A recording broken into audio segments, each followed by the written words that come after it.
हमारा स्टैट का next topic जो स्टार्ट होने वाला है वो है मेजर ऑफ डिस्पर्जन का।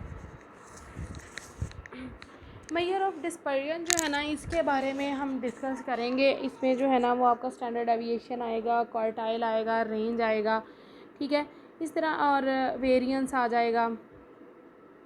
आपके सिलेबस में वैसे क्वार्टाइल ऐड नहीं है, स्टैंडर्ड डेविएशन, वेरिएंस और रेंज ही ऐड है, तो हम इन तीनों को ही वन बाय वन डिस्कस करेंगे। सबसे पहले हम ये देखेंगे एक्चुअली डिस्पर्जन क्या चीज़ है।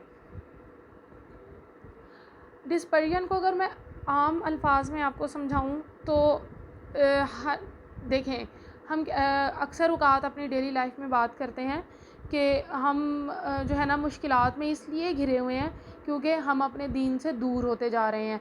मतलब दीन एक मरकज़ है, ठीक है, एक हमारा जो है ना फोकस्ड पॉइंट है, हम उससे दूर होते जा रहे हैं, यानी कि डिस्पर्स्ड होते जा रहे हैं। सिमिलरली जो है ना वो कुछ आपके पास डाटा सेट या वैल्यूज़ होती हैं, तो उनकी एक एवरेज होती है या उसमें एक स्पेसिफिक पॉइंट होता है। आपका डाटा उस चीज़ से कितना डिस्पर्स्ड हो रहा है, कितना जो है ना वो दूर जा रहा है, उसमें कितनी वेरिएशन, इस चीज़ को हम डिस्पर्जन कहते हैं। मतलब dispersion refers to the variation of the items among themselves and around an average, और greater the variation among different items of a series the more will be dispersion, ठीक है। Dispersion is a measure of the variation of the items, यानी कि आपके जो है ना वो डाटा सेट में या आपके आइटम्स में कितनी वेरिएशन आ रही है, कितनी चेंजेस आ रही हैं उसके अंदर, उस चीज़ को हम डिस्पर्जन में जो है ना वो कैलकुलेट करते हैं या उसे अंडरस्टैंड करते हैं। ऑब्जेक्टिव इसके क्या हैं?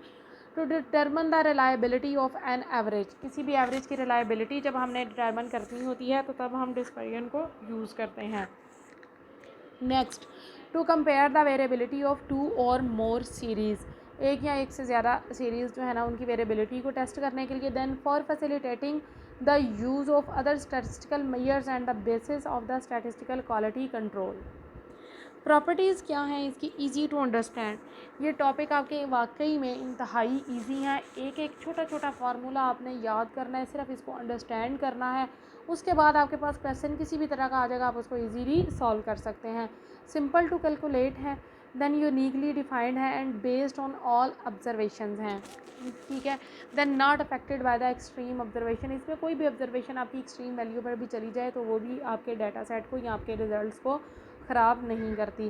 देन है capable of further algebraic treatment, मज़ीद अलजेब्रिक ट्रीटमेंट जो है ना उसको भी इससे ट्रीट किया जा सकता है। मेजर ऑफ डिस्पर्जन जो है ना वो एब्सोल्यूट और रिलेटिव टर्म्स में क्या है? एब्सोल्यूट क्या है? Expressed in the same units in which data is expressed, इसके जो है ना वो हमारे पास आंसर सेम यूनिट्स में आएंगे जिस तरह के डाटा हमारे पास होगा। फॉर एग्जांपल अगर डाटा रुपीज़ में है तो हम मेजर ऑफ डिस्पर्जन को रुपीज़ में डिफ़ाइन करेंगे, अगर केजीज़ में है तो केजीज़ में, अगर litres and kilometres and so on, जितने भी आपके जो है ना वो मेजर करने की टर्म्स हैं उनमें जिस भी टर्म में डाटा होगा उसी तरह से हम मेजर ऑफ डिस्पर्जन को भी डिफ़ाइन करेंगे।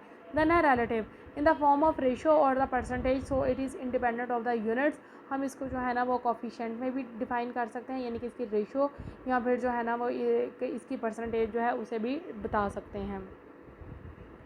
Methods of measuring dispersion, dispersion को मेजर करने के मेथड्स क्या क्या होते हैं? रेंज होती है, रेंज इसका सबसे इजी और सबसे शॉर्ट मेथड है। देन है इंटर क्वार्टाइल और quartile deviation, then mean deviation, standard deviation, coefficient of variation and the Lorenz curve. Then है range, it is the simplest measure of the dispersion, ये जैसे मैंने आपको बताया ये सबसे सिंपल और सबसे इजी वे है इसको जो है ना वो मेजर डिस्पर्जन को मेजर करने के लिए। देन है it is defined as the difference between the largest and the smallest values in the series, आपके पास जो डाटा सेट गिवन है उसकी लार्जेस्ट और स्मॉलेस्ट वैल्यू का जो डिफरेंस आएगा वो आपके पास रेंज होगी, यानी कि R is equal to L minus L, L stand for the largest value and S for the smallest value. Coefficient of range हम कैसे फाइंड करेंगे? L माइनस एस, सेम वही डिफरेंस लार्जेस्ट और स्मॉलेस्ट वैल्यूज़ का लेंगे और उसको divide कर देंगे लार्जेस्ट और स्मॉलेस्ट वैल्यूज़ के सम पर, L minus S divide by the L plus F S. Then इसकी प्रैक्टिस है, आपके पास ये डाटा सेट यहाँ पर गिवन है, और हाँ इसको बुक से करने की आपको जो है ना वो आप बुक से भी कर सकते हैं नो डाउट, लेकिन आप अगर इसको थोड़ा सा यहाँ पर अंडरस्टैंड कर लेंगे और बुक को पढ़ेंगे तो फिर आपके लिए मज़ीद ईजी हो जाएगा। लेकिन इसके बावजूद अगर आपको इसमें कोई प्रॉब्लम रहे तो मैसेज कर दीजिएगा, कल हम इसको जो है ना वो कल वाले लेक्चर में थोड़ा बुक से दोबारा डिफ़ाइन कर लेंगे, ठीक है। देन है इसकी जो है ना वो प्रैक्टिस है, आपके पास एक डाटा सेट गिवन है एक्स का, उसकी फ्रिक्वेंसी गिवन है, ठीक है। और यहाँ पर जो है ना वो आपने लार्जेस्ट और स्मॉलेस्ट वैल्यू आंसर साथ गिवन है, आप इसको अपनी नोटबुक पर जो है ना वो सॉल्व कर सकते हैं, ठीक है। आपने लार्जेस्ट और स्मॉलेस्ट वैल्यू लेनी है और आपके पास रेंज आ जाएगी, और उसका कोफिशिएंट निकालने के लिए उसी डिफरेंस को आप उसी के सम पर डिवाइड कर देंगे। फार्मूला आपके पास गिवन है। रेंज के अब मेरिट्स हैं और कुछ डीमेरिट्स हैं। रेंज के मेरिट्स क्या हैं? सिंपल टू अंडरस्टैंड है, इसे अंडरस्टैंड करना बहुत इजी काम है। देन इजी टू कैलकुलेट है, इसे कैलकुलेट करना भी देखें एक नज़र में ही हम उसे कैलकुलेट करके बता सकते हैं कि आंसर हमारे पास क्या आएगा। Then widely used in the statistical quality control के लिए इसे बहुत ज़्यादा यूज़ किया जाता है। देन इसके डीमेरिट्स हैं, can't be calculated in the open ended distribution. आपके पास एक ओपन एंडेड डिस्ट्रीब्यूशन होती है, यानी कि ओपन एंडेड क्वेश्चन के ज़रिए हमने वो डाटा कलेक्ट किया हो, या ओपन एंडेड डाटा सेट के ज़रिए, तो उसको जो है ना वो हम इसके ज़रिए कैलकुलेट नहीं कर सकते, क्योंकि वहाँ पर हमारे पास लार्जेस्ट वैल्यू एक से ज़्यादा भी आ सकती हैं। देन है not based on all the observation, ये तमाम ऑब्जर्वेशंस को डिफाइन नहीं करता। Affected by the sampling fluctuation, जैसे ही आपका सैम्पल फ्लक्चुएट होता है साथ ही आपकी रेंज की वैल्यू जो है वो भी अफेक्ट हो जाती है। Then affected by the extreme values, और एक्सट्रीम वैल्यूज़ जो है ना वो भी इसे इफेक्ट कर सकती हैं। इंटर क्वार्टाइल रेंज या क्वार्टाइल डेविएशन क्या होती है, इस चीज़ को हम यहाँ पर डिस्कस नहीं करेंगे क्योंकि ये हमारे सिलेबस में शामिल नहीं है। देन है मीन डेविएशन। मीन डेविएशन भी जो है ना वो भी आपके इसमें ऐड नहीं है।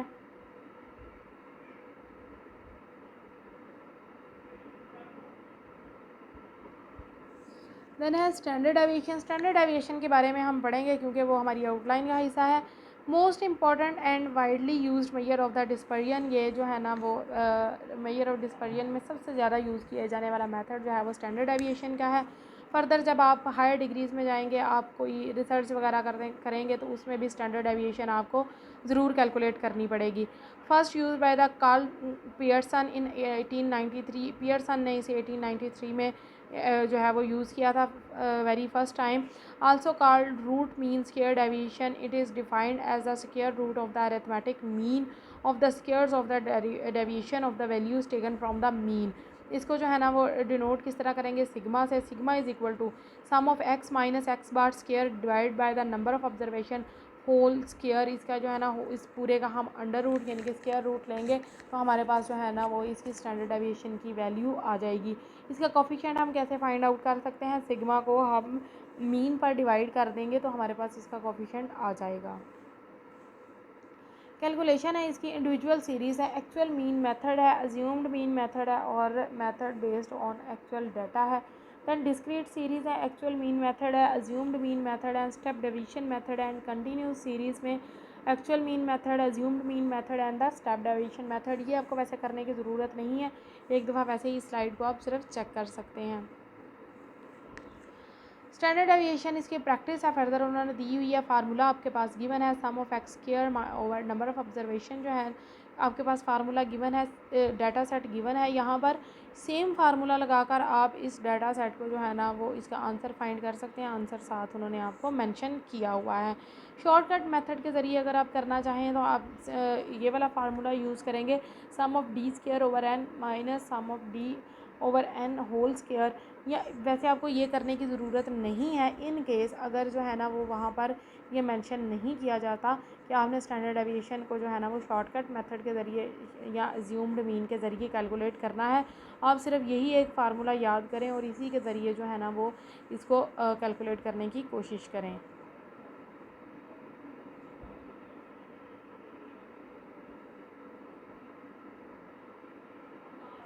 हाँ, एक डिस्क्रीट सीरीज़ में आप इसको ज़रूर जो है ना वो अंडरस्टैंड कर सकते हैं, जहाँ पर फ्रीक्वेंसी आपके पास गिवन हो तो उसमें जो है ना वो फ्रीक्वेंसी वाला फार्मूला आपके पास यूज़ होगा। सिर्फ यही आपने 2 फार्मूलाज़ करने हैं, एक फ्रीक्वेंसी के साथ और एक विदाउट फ्रीक्वेंसी, ताकि आप इसको ईज़िली जो है ना वो अंडरस्टैंड कर सकते हैं। ठीक है, बाकी दोनों फार्मूलाज़ जो हैं शॉर्टकट या अज्यूम्ड मेथड के, वो आपको करने की ज़रूरत नहीं है, वो आपके लिए इतने इम्पॉर्टेंट नहीं है और ना ही वो आपके पेपर में इस तरह से पूछे जाते हैं।